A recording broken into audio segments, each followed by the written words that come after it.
I guess I'll start us off with the first question. When did you first discover you enjoyed writing?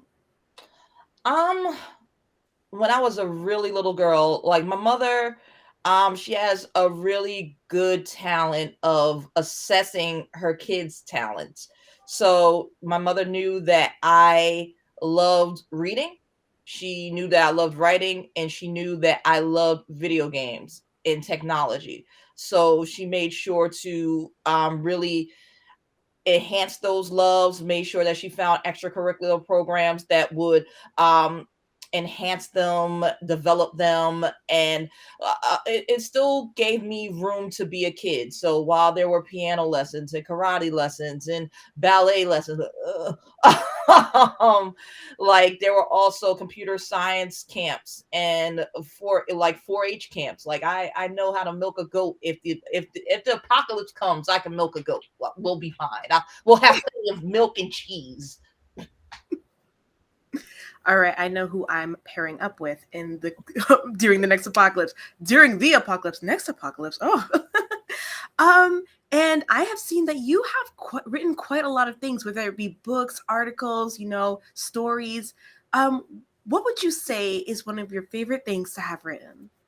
Haven't written a book yet. Working on it in the near future, but I love reviewing. Like whereas some journalists, they especially tech journalists, they get off on breaking news and doing those long, hard-hitting investigative pieces. I love reviewing. The because the job is to make an inanimate object tell a story on Mhm. whether or not you should invest or should you pass, or if you do, like, or how to get the most out of said piece of tech. So um it's an art form because laptop we review at least 200 laptops a year, and like they're not always going to be interesting. Sometimes you just find that $300 Chromebook, it doesn't have any Mhm. standout features, but you've got to find that story. So maybe it's the longest lasting Chromebook at this price range, or you got to find a way to make that product shine, good, bad, or ugly. And so it's always something new, it's always something fresh, even if it's not the most exciting project or product. It's where my heart really lies when it comes to journalism. Alrighty, and if you don't mind, Sherry, what's the latest thing you've reviewed? I am currently wrapping up my review of the Samsung Galaxy S22 Ultra, which I will be investing in as my new phone because A, I love big phones, and B, I love big phones with pens. Mhm. Long live the Note. And then next up, I have a MacBook that I've been meaning to get to. I just finished up my review of Horizon Forbidden West. Mhm. Absolutely play it if you haven't played it. If you aren't stuck in Elden Ring land, which after I finish up a few more things in Forbidden West, I will be jumping in the Elden Ring. But I highly recommend. I will definitely say I've heard a lot of people are currently on that Elden Ring high. I am still stuck in my Elder Scrolls Online days, so I am still looking for maybe a new MMO to invest my time into. I'm always in for big worlds, big maps, and interesting stories. So if you ever happen to write about that, I'll be sure to put it on my read list. I mean, the game that I always go back to, like I'm just about fit. Like I'm just taking my time with it because I've always enjoyed it. Is Witcher 3. It just Oh working my way. yes. It just working my way through the DLC. Like it's one of my favorite games when I'm not reviewing something else. It's the game that I go back to and just take a leisurely jaunt and Mhm. kick some butt and like just enjoy the world and story and the lore. Definitely. Like massive worlds, interesting stories, just a nice little gallop on Absolutely. roach. It's a really good game. So I'm pretty sure we've already, touched base on this question just a little bit, but when did you start writing about games? I didn't start writing about games professionally until Honestly, until I got to laptop. I had little brushes with it, but like I got really, really on my gaming laptop kick, and once I got there, it's like, well, why aren't we reviewing the games that are being played on the laptops? So that was when I really I first started professionally writing about games and learning or trying to learn the craft. When I knew that I wanted to be a technology writer, or I had an inkling, I always thought I would end up at Game Informer, but then I found out that Game Informer was in Minnesota. And while I love Prince, I am not willing to be that cold, and I'm not willing to purify myself in the waters of Lake Minnetonka. So New York it was, and I was able to cobble out a place where I could do technology writing and games writing, and I haven't looked back. I love that. Um, Writing about video games. How was the move? Where did you start off? Where were you born? I am from a 1 square mile town in New Jersey called Asbury Park. Mm-hmm. Most people will associate it with Bruce Springsteen. I mean, that's where, like, Stone Pony, the whole nine. I am a shore baby. I swim, I fish, I shrimp, I crab. I do but yeah, I'm from New Jersey. Went to Rutgers, New Brunswick. Are you rah rah? Graduated with an English major because I actually went for pre-med, but me and math just don't agree. And Mm-hmm. I learned that especially with orgo chem. So it's like, oh well, what am I going to do if it's not going to be this? And I've always loved to write. So it was like, okay, well, I had a lot of English credit. So I'm like, all right, guess I'll come out with this English degree, because at this point I was turning into a super senior. I really needed to get out of there. um, and so I came out with an English major and a sociology minor. And everyone's like, oh, so you want to teach? No, at the time I thought I couldn't stand kids. So I'm like, no, absolutely not. And people are like, well, what are you going to do with an English degree? I'm like, you write with it. Mm-hmm. I did a grant writing gig. I Actually, my first job out of college was at Black Planet, aka Mi Gente, aka Asian Avenue, the first social networking site before there was a MySpace or a Friendster, aka Facebook. There was Mm-hmm. Community Connect and Black Planet and Mi Gente and Asian Avenue. And I was working as an entertainment writer. I was interviewing the likes of Diddy and Mary J. Blige and Floetry and Beanie Man and Sleepy Brown and Ray J and Trey Songz. I'm like John Legend, and like I got exposed to all these people. And then since it was a small staff, I also learned how to do a bit of copywriting and ad writing there. I also Mm-hmm. did a bit of like man on the scene type of journalism, because during my tenure at Black Planet, the Sean Bell tragedy happened, and there were a lot of protests, and like being out on that street in front of City Hall and talking to people that were protesting. It was such a palpable feeling, because once again we have to sit by and hear how a promising young man who's got a family, who's about to be married the next day, was gunned down in a hail of bullets for really no reason. And just the pain of being a Black woman. And I have a little brother, I have a nephew at this point, I have my dad, and so many Black men that I love in my life. And even like, and it's just like, again, it just really stuck with me. So I'm really thankful for the opportunities that I got at Black Planet. It definitely opened up a wealth of writing and a wealth of other opportunities. Thank you for sharing that, Sherri. Um, but yeah, give me a quick second to get some water. No problem. I'm learning so much. Like, I'm so excited. Like, I never really thought about how much I actually would love doing interviews. You're learning so much about a person, and usually they give you like some new information. You're like, oh, whoa, the public doesn't know anything about this. And like a person's coming out and telling you like a lot of things. And sometimes you even dig in there and you find something that they may have forgotten about. Um, it's really interesting, the interview. But that's not part of the interview. um, so back to our questions.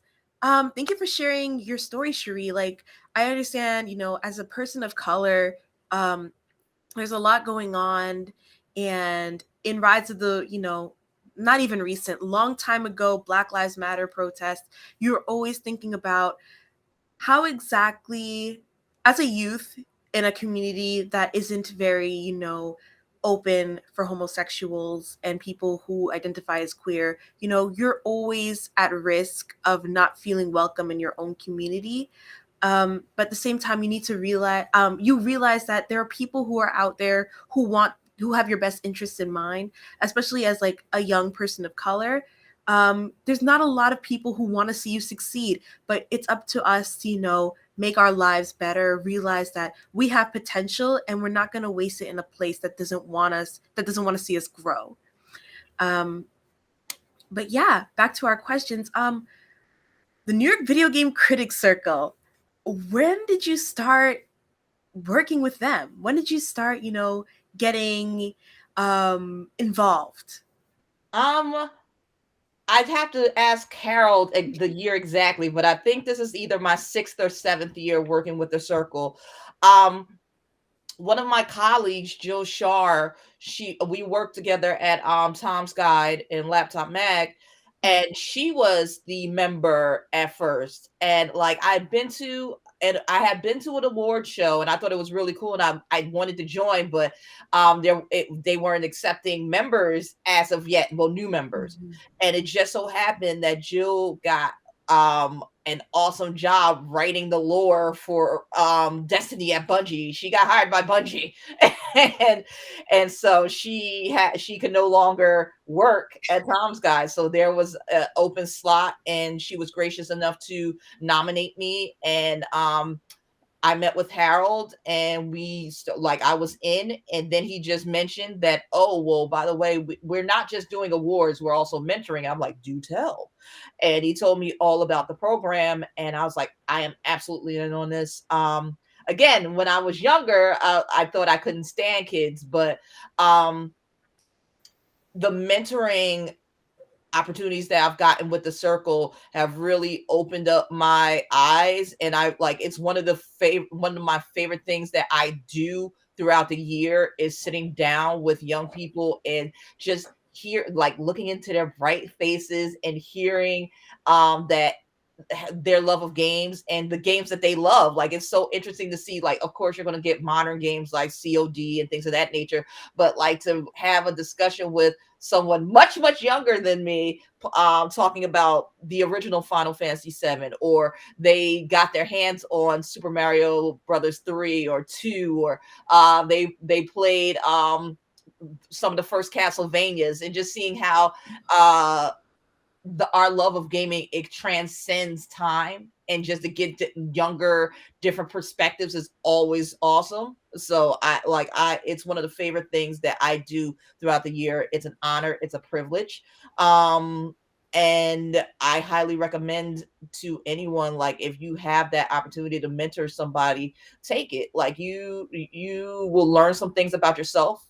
You will learn things about, you'll meet new people, and it's a great way to give back to the community. All right. I will definitely say I 100% agree with you. Like the idea of being able to share something that may be seen as a relic back in the day with someone, with like a younger person, like, oh, if you really like this game, back in the day there was like this other game, and it was like a huge monument and stepping stone for games nowadays. Um, the whole idea of platforming games, Mhm. the idea has completely like transcended, like you mentioned. It's huge. Games have upgraded, games have rebooted, And it overall, it touches the newer generations, and it really, games don't die. Games don't really get lost in the media as much as, um, other things may, but games can really bring people together as a book, as, a meeting. Like, games are like a whole different form of communication. Like, they tell stories. But yeah, gaming and mentoring, that's a really good thing. And I'm glad the Critic Circle does that for, students that, haven't played many games. Um, and plus, it also showcases that although a lot of people will say that video games aren't all that, like video gaming is not a career, but that actually brings me to my next question. Um, have you ever been told that what you do isn't a job? And how do you, how have you like gotten past that? How have you, confronted people who say that? No one in their right mind has said that to my face. But I will say that my like when I was a kid, my mother nor myself knew that this job existed. Like she knew she was prepping me for something. We just didn't know that it was for this. To this day, like yeah, my mother gets what I do. My father, my grandmother, my great aunts, not so much. They know that every now and then they will see me on the local news talking about something techie, and they're like, "There's my niece," and it's like, like so um I think the job is to let people know that the job exists. Like Mhm. that's part and parcel of the position because I am the first African American woman to run a major tech publication. So that happened in 2020, which is bittersweet. Like it's 2020 and we're still having first of that nature. Oh So the yeah. job is to now that I'm the first is to make sure that I'm not the best. The job is to make sure that I am developing folks from all walks of life, people who look like me, people who don't look like me, to step into that top spot and be better than I could ever imagine being. And I think I'm doing that with the work with through the Critic Circle, and through my own staff. I have a hungry young team of writers that are going to they're in the future of tech journalism, and I'm so proud to work with them every day. I'm so proud that they choose every day not to walk out of the office screaming like they've I'm working with a lunatic. I'm not coming back. They choose to still stick with me, and I love them for it. Um, and in a mentoring position, it's my job to let parents know, because I think if my mother had known that this job um existed back then, we would have prepped a little bit differently, and I wouldn't have had such a hodgepodge journey to get here. But a journey is a journey. I'm Mhm. not going to knock it, but like I if I can make the road a little bit smoother for someone coming up, it's absolutely my obligation. That's amazing. And I love what you said. Like, it's our job to make sure that people know that the job exists, because a lot of people will be told that, oh, I'm streaming, not streaming, but, playing video games, you're not going to get anywhere doing that. But then we have people who write about video games, who, make video games, who stream video games, talk about video games. Like, there's a whole, not just video games, but art in general. Video games are an art, and a lot of people are constantly being told that no, you're not going to make any money, you're not going to make a living off of that. But then you really have to show people that, hey, what you want to do, you can make a job off of that if there isn't already one that's out there. And I really love what you said about just make sure that they know that the job exists. But I want to take you back to what you recently said, being the first African American woman to help run a major company. Pardon me, what did you say again? A major tech publication. Thank you. One of the first African American women, the first to run a major tech publication. I wanted to ask, how did you rise to become editor in chief at Laptop Magazine? Um, Stubbornness, passion, not knowing when to quit. Not sometimes. doing things and apologizing later, Mhm. stumbling along the way. Like I started, this will be my 14th year at Laptop Mag. I started as a staff writer, Mhm. and before I even got the job as a staff writer, I had to I had to send my resume in 3 different times before I even got a call for an interview.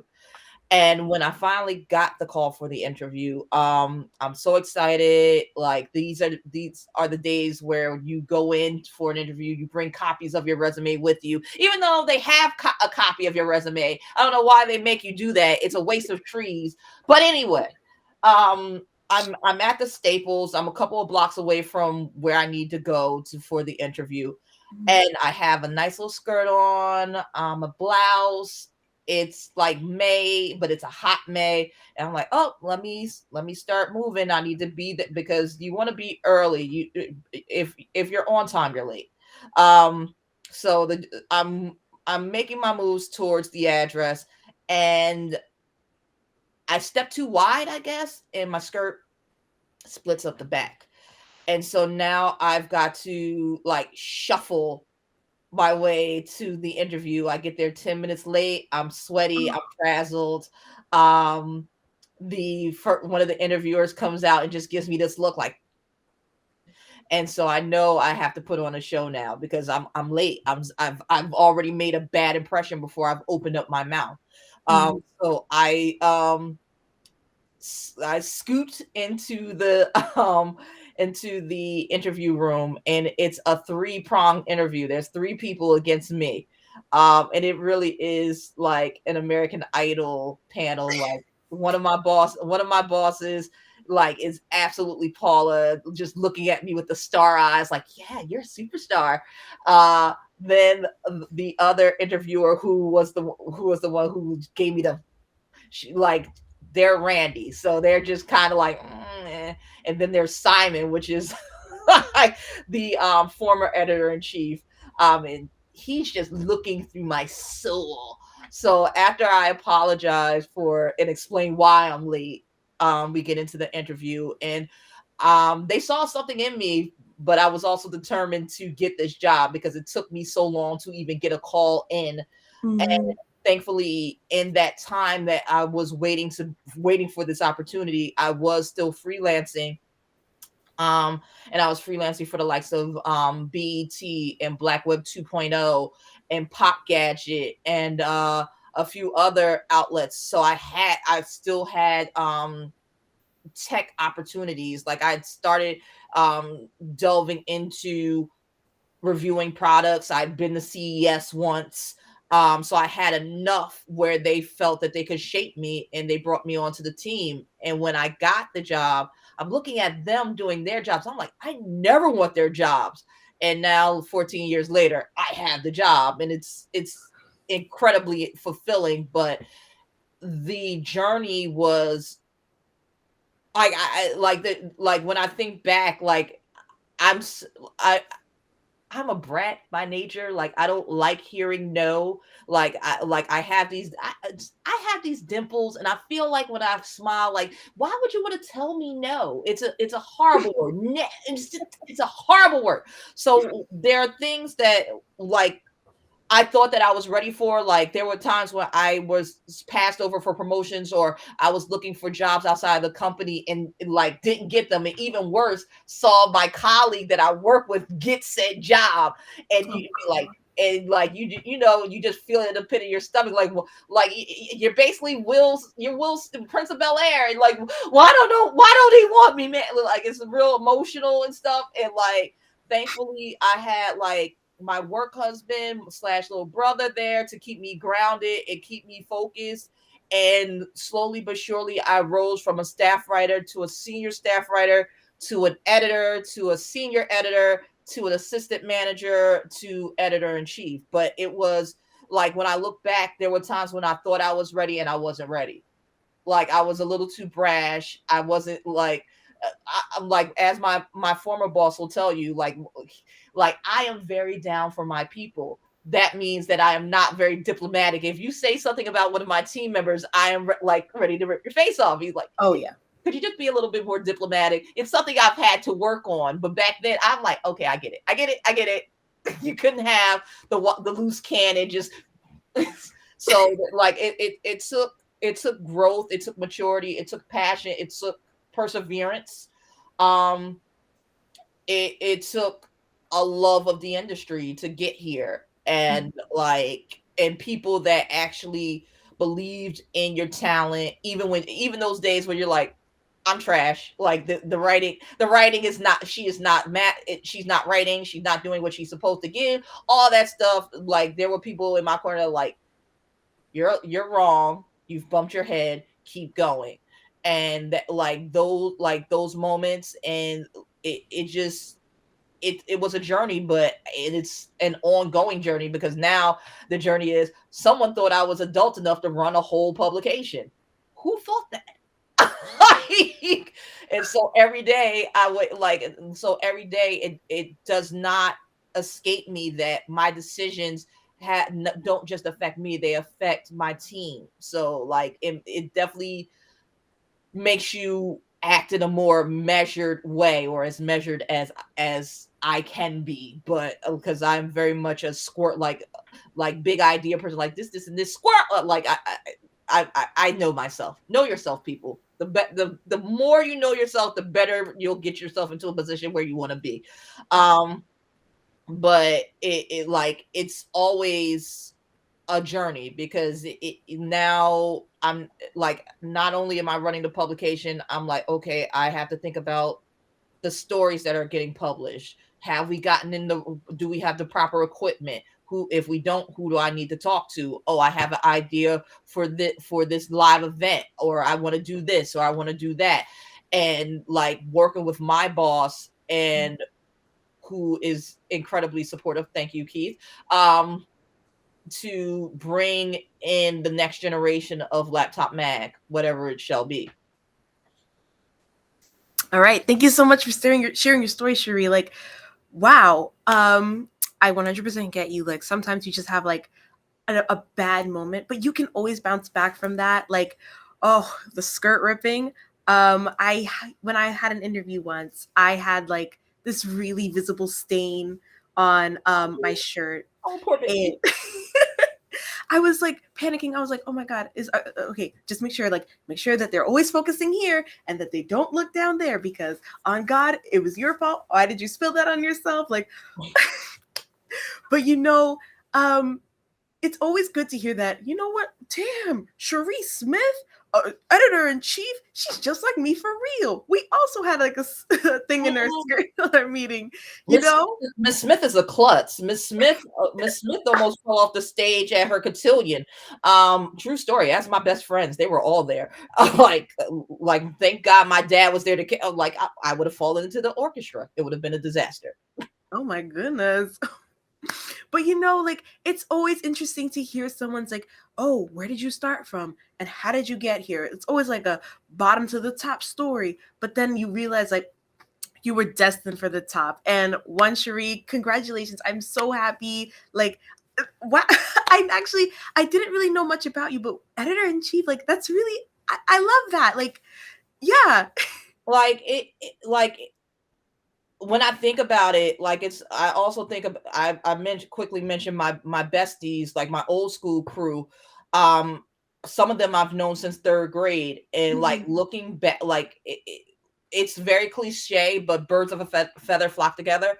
Um, when we got to freshman year in high school, we all had this meeting and we sat down. It's like, okay, by the end of our senior year, we will be running the school. This is how we're going to do it. You, like one of my friends, like she was vice president of student council. I was secretary. Our other friend was no, I was treasurer. Another friend was secretary, and another friend was was actual president. I headed up the yearbook committee in the school newspaper, and I also was a manager for the track team. And then I ended up doing track because the coach insisted. Like, whole story, but like everybody took like one friend headed up the science club and math clubs. Another one took Future Business Leaders of America, and like so everybody had two or three clubs that they were supposed to take over, and that is how we would run the school at the end of at the end of our senior year, and that's exactly what happened. And now I can tell you that my besties, I count among them an engineer, a nurse, a dean, undergraduate dean of admissions at a very popular college, a pastor slash educator. Like these are the people that stuck with me through and through. And like just seeing us grow together, it really hammers home like those people that you come in the door with, that they're gonna level you up or they're gonna bring you down. Mm-hmm. Yeah, a lot of my parents always usually told me like, "Oh, you are who you hang out with." And I love to find myself hanging out, geeks like me. We have some D&D players, we're so interested in, I have a few artist friends. They really want to get into creating their own shows. And, we need a lot more POC in filmmaking. Everywhere, everywhere. Everywhere. But telling Black stories, because it's usually like the whitewashed story of like, oh, this is how so and so happened. We want our own stories, right? We don't want Black characters written by white people. We want to see authentic, true to heart Black experiences told by Black people. I myself, I really want to either become a performer or make my own stories. But now that I realize like Disney doesn't have a lot of decent POC Black stories out there, I decided, what, I would like to be a film writer. I would like to make my own things and overall represent my community. So yeah, it all matters who you hang out with. Like, don't surround yourself with people who don't want to see you succeed. Always aim for something better. Like, one, I love that story about you and your friends like taking over the school. Like, yes. Just hearing your experiences, just hearing about people setting a goal for themselves and following through, amazing. And I guess that actually brings us to another question about challenges. So have there ever been any challenges for you in your line of work? And if you don't mind, what were they, and were you able to bypass them? Well, as I said, like there were many times where I felt like I should have gotten promoted or I didn't get a job. And like there were times where I was told like if I see something that I feel is unfair, I will speak out. And all of us, like a lot of times, and I know that I feel that many Black women can attest to this in the corporate environment. You suddenly become the Lorax and you speak for the undertrodden. And yeah, so that happened on a regular basis. Well, we don't, well, people feel such and such. Now mind you, these are grown adults but they for whatever reason they didn't feel comfortable expressing um whatever the plight was. So there were a few times where I was told, well, your morale, like if you're not smiling, like then everyone else is put off. I'm one person on a team of 12. So let me get this straight. My morale, like if I am not smiling and making y'all feel comfortable, it just throws the rest of you off. Is that what you're saying? Like just Mhm. little microaggressions like that. Um that you just look like okay, fine, cool. Keep pushing, but like it didn't go unnoticed, it didn't go unremembered. As you see, I just pulled it out like it was just this precious pearl of trauma. Like, like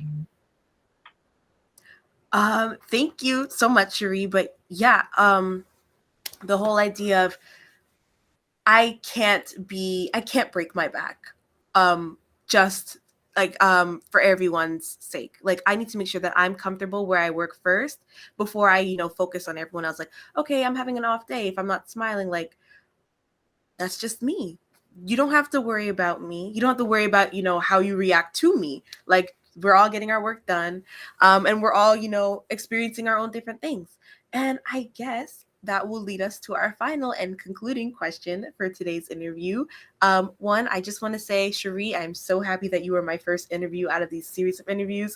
I am learning so much about you. I'm having a lot of fun. I'm like, this is a really good experience. Like, just I'm pretty sure at the end we'll get some feedback. But thank you so much for spending your time here. Absolutely. It's an absolute pleasure.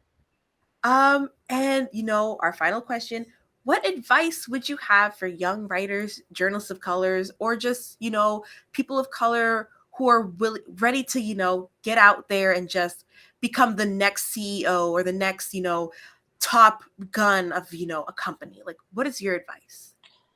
Don't give up. Develop a thick skin, because not everybody's going to see your vision. Not everybody's going to agree with your vision. There are going to be people that outright try to derail your vision. That stated, stay open enough to receive criticism. Mm-hmm. Like, be able to hear that the people that actually do support you, your friends, your mentors, your loved ones, when they see like, hey, hey, you're doing this and it seems like you're burning out, are you okay? Like a no is never a no. Like, there's always another way to get it done. It might not get done in the way that you envision, but it will get done if you have the drive to make it happen. um don't be afraid to fail. Like, you're gonna fail. It's about how you stand up and continue on. It's okay to have a setback. It's okay to take a break, as long as you know that you're coming back, and when you come back, you're ready to fight 10 times harder. All right. Thank you so much, Sherri, for your time today. And do you have any, final words for anyone who may be watching? Just like stay safe or wash your hands. I mean, all of that, because the Panunu is still here, even though we are lifting the mandates. Please, please, please be safe. Also, just be kind to people. Try to be kind. Like, try to be accepting. Like, and like, if you can't walk a mile in a person's shoes, just imagine, at the very least, give them the benefit of the doubt. Somebody might be having a bad day. You don't know. Like, somebody, like, I'm not saying hug them, because don't touch strangers, but like, just be a little bit more considerate. Like, that attitude being tossed your way might not be about you at all. It might be about something that you have no idea is going on behind closed doors. Mm-hmm. All right, and that concludes our first New York Video Game Critics Circle interview. I'm Jade Entien here with Sherri Smith, and we both wish you all a great day.